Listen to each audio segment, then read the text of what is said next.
Despite everyone and their dog loving the S&P 500 ETF, last week I decided to sell all of my shares, and I'm going to explain exactly why. As well as talking about why I actually sold these shares, I'm also going to be discussing what I replaced this with in my portfolio and why. So to give a bit of context to those who are new around here and don't watch my monthly portfolio updates, my name is Gabriella, I'm 22 years old from the UK, and I have around £50,000 invested in my portfolio. Now, as a 22-year-old young person, I have a medium risk tolerance over the long term, which means initially I was very interested in high growth stocks. Almost a bit too interested because, as I've mentioned in previous videos, despite my rate of return on my trading 2-on-2 portfolio being over 60%, I have also made some very bad decisions and lost lots of money due to greed and trying to be too risky. So I've been investing properly for about a year and a half now, and the S&P 500 was my dearest ETF, and I'm not saying in this video that it is a bad ETF by any means, but for me and my personal circumstance, risk tolerance, diversification needs, as I'm about to discuss, it just wasn't fitting well in my portfolio. So I had an ETF pie filled with 3 different ETFs. 3 is my magic number. I think any more and you're a bit too spread out, and any less you're not necessarily exposing yourself to as many markets as possible, or at least in my preference. So I had the S&P 500, FTSE All World and NASDAQ 100. Straight off the bat, if you're a knowledgeable or even unknowledgeable investor, you will know that those 3 ETFs are heavily consumed by US tech. Now, towards the end of last year, when there was an insane bull market, I made thousands of pounds. I mean, my AMD stock went up by £2,000 in a couple of days. So I was loving life. I had no need to rethink my portfolio. I was doing great. I was buying more. It was a great time. But recently, tech stocks have taken quite a bit of a plummet. Not necessarily a crash, but there is definitely a correction going on. I mean, look at Duolingo. That is absolutely crazy when I've seen that. It was valued more than Tesla at one point. So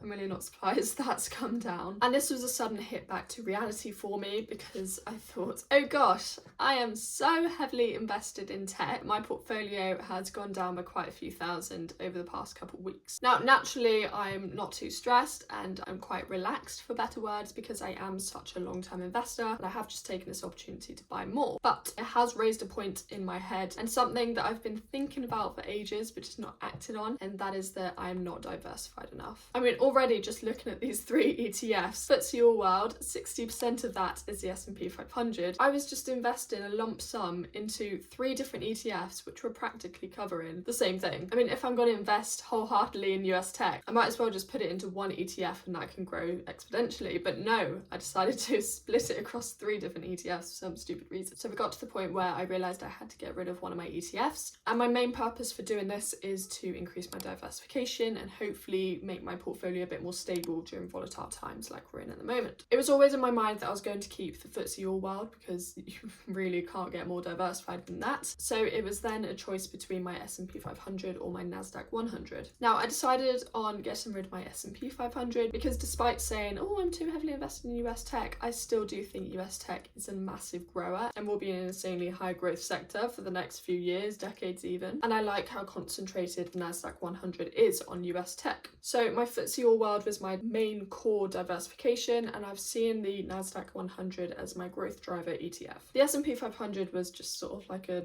rubbish middleman between the two of them. It didn't give me any new regions or sectors. It was just sat there idly, not really doing much. Again, this is not me saying it is a bad ETF. I'm just saying within my portfolio, it wasn't playing a distinct role. So then I was thinking to myself, okay, if I want this diversification, what am I missing? I decided to complete my 3 ETF pie with the FTSE Emerging Markets ETF. So the Emerging Markets ETF is heavily centered around emerging markets and strongly hold countries such as China, Taiwan, Brazil, South Africa, UAE. I think these economies have so much potential over the next few decades, particularly as China is fighting US for that superpower spot, as well as India. With the growth in AI at the moment, you might be thinking, well, this is only related to US stocks, but actually Taiwan, South Korea have a massive involvement in semiconductor manufacturing. In general, India is becoming a hub for services and outsourcing and technology. China is an absolute industrial powerhouse at the moment. And despite maybe this ETF not outperforming the S&P 500 and not outperforming other more developed ETFs, I do like this diversification away from the US economy, and I know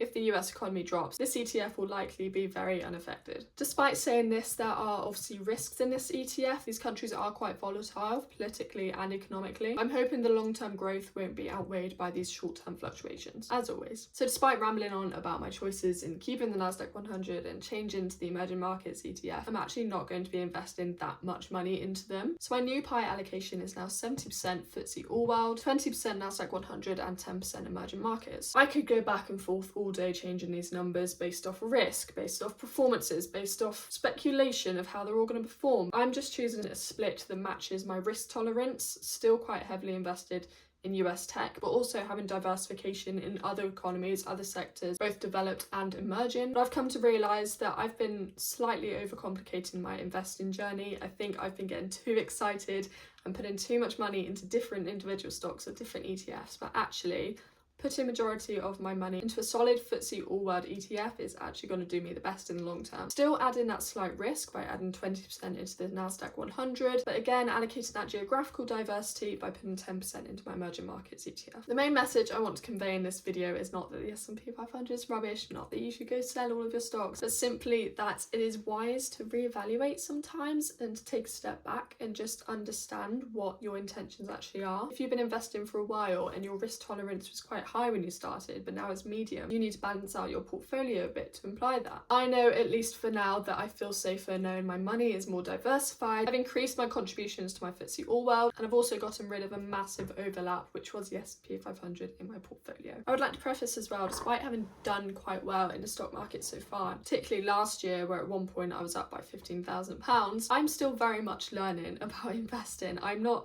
sharing my journey online to gloat or to try and influence people to buy certain stocks because I know they're going to go up. I'm just simply sharing my experience, sharing my journey and trying to figure it out as I go along. Despite some people being a little bit mean when they comment sometimes, I do love to hear people's opinions, so please do write anything in the comments nicely, add a smiley face or something so I don't think you're angry, and please subscribe if you'd like to see some more investing content, and I look forward to seeing you in the next video.